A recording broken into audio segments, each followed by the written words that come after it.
Okay na. Na tumatakbong congressman. Hindi pa po. Ayan. Salamat sa Lord sa mga patotoo na binahagi ni Sister Baby. At hindi pa po dyan, meron pa tayong isa pa pakikinggang patotoo. Ito po ay nakita pa natin, no? Doon sa pinalabas na video kanina, artista na to. Mga kapatid, ito ating susunod na maririnig. And yan is no other than our very own Brother Chris Galang.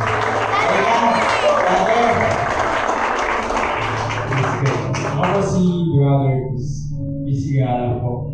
Na-diagnose po ako dati noong December 28 nung stage 3C cancer. Consider na rin po na stage 4 cancer. Kaya nag-chemotherapy po ako, na-operahan din po ako. Tapos na-provide ng Lord lahat ng mga gastos na ito. Kasi halos million din po yung mga.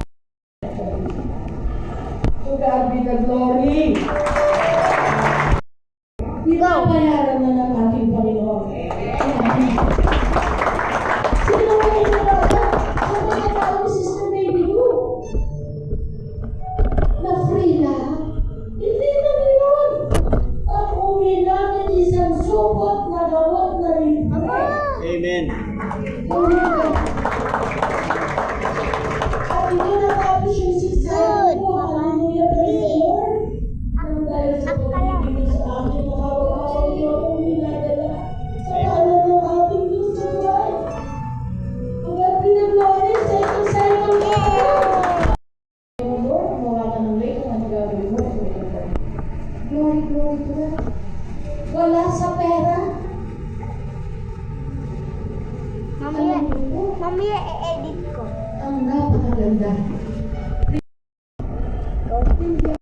Ay, yung doktor, pinasilis na niya ako, sabi niya, gusto ko makabuhay.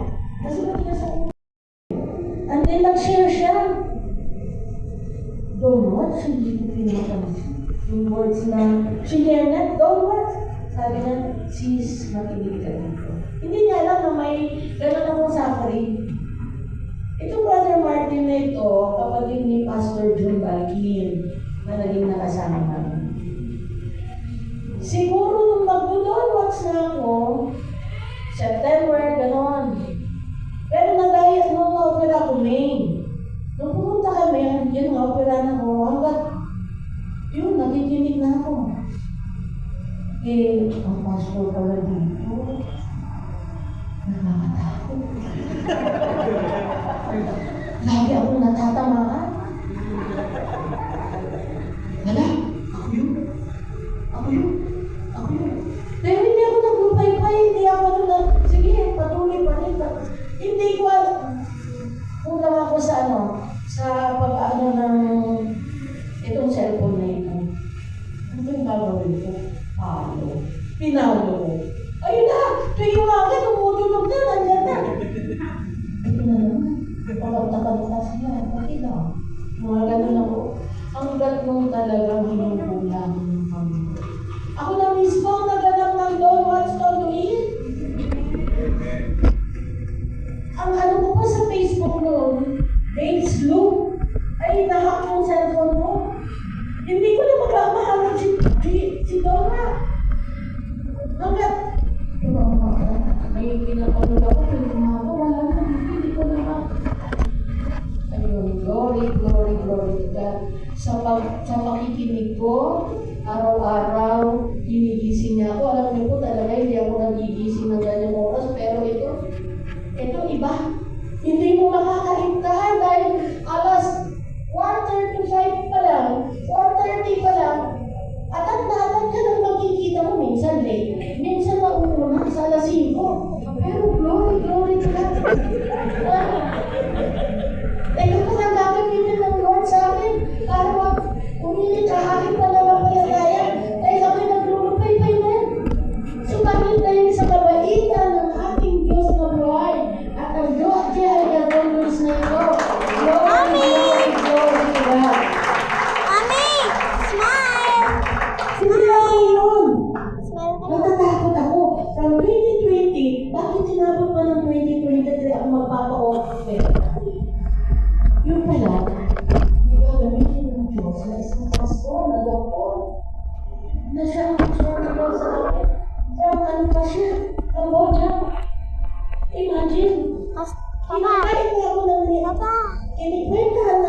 milyones loan sa amin. Pagdating ko dito, PF pa lang niya, 50,000 lang. Sino kumipat, gumawa ng himala? Alabang center ba? Kumipat.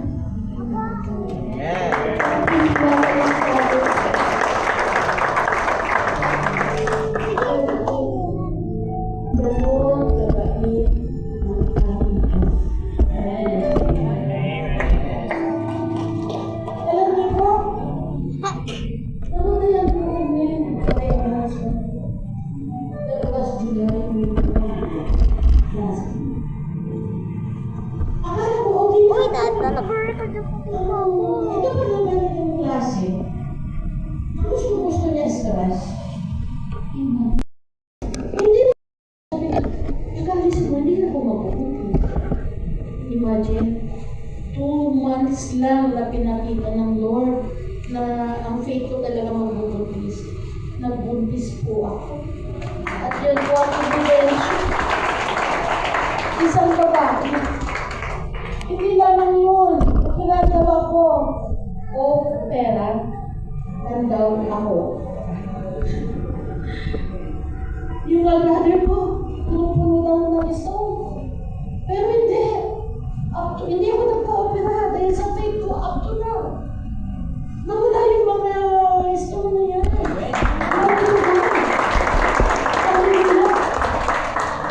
By 2019, nagkasyatik ako. Papalitan daw ako ng taytay nun sa, ang L1 to L5 ko, ano na siya, nag-compress na. Lalagyan daw ng taytay nun sa halagang milyon. Pero, nag-seduction ako. Pumunta ako. Kasi, ang mentalidad na natatakot, una pupunta sa mahal na ospital. Kasi hanap daw ng doktor na gano'n. Pero, una sinubukan ko. Ang laging sinasabi. Tapos hindi ko pinatusyon. Pumunta ako lang sa mga, hindi ako nagpakilala na kung sino ako. Imagine, glory, glory, glory. Isang doktor na hindi mo akalain. Inalis ko na nga ako inalis ko alas ko, nagsuot ako ng t-shirt, nagsuot na ako ng shirt na hindi ako makikilala. Pero at the last end, sabi niya, hindi ka pwedeng operahan. Sabi niya, magiging kulay ka na. Hindi ka na makakatayo. Yung palang ano na yun, hindi na talaga ako lagi kakatayo. Ako na ang baston ko. Sa higaan na ako nagbakaw. Pero ang lagi kong sinasabi, ko, done for me. Isaiah 41 verse 10. Psalms 23. Psalms 91. Lagi yan kong sinasabi.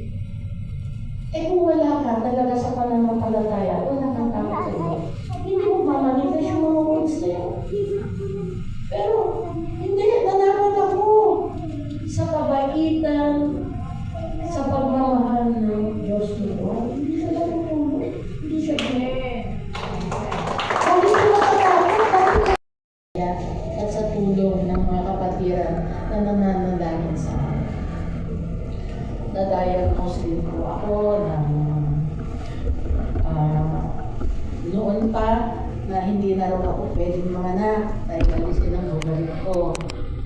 Subalit hindi. 12 years po akong hindi nagbuntis sa pangalawang anak ko. Ang faith ko, magbubuntis pa ako, nakikipag-away po ako doon sa doktora na nakakilala sa Panginoon sa taong 1986. Ako po ginamit ng Diyos para po magbahagi ng salita nito sa aming pamilya. At now, yung mga dinala ko ng mga bata ko ay yung mga pastors na mga pamilya may mga anak na sila na patuloy na naglilingkod sa ating Diyos sa buhay. To God be the glory. Hindi porket tayo ay tumanggap na sa ating Panginoon ay hindi na po tayo magkakaroon ng challenge. Magkaroon tayo nagpapakita ng muli dahil doon tayo sinusubok ng ating Panginoon. Ang dami ko pong hindi ako magtuturo, ha? Glory to God.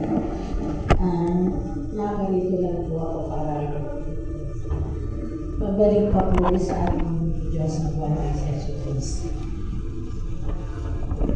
At higit sa lahat, sa GIL Congress, na siyang lagi nananalangin para sa ating kakainin.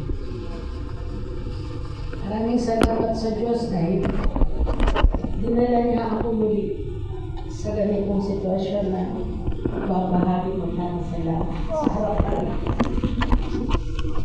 Hallelujah, praise the Lord. Ako po si Sister Baby mo.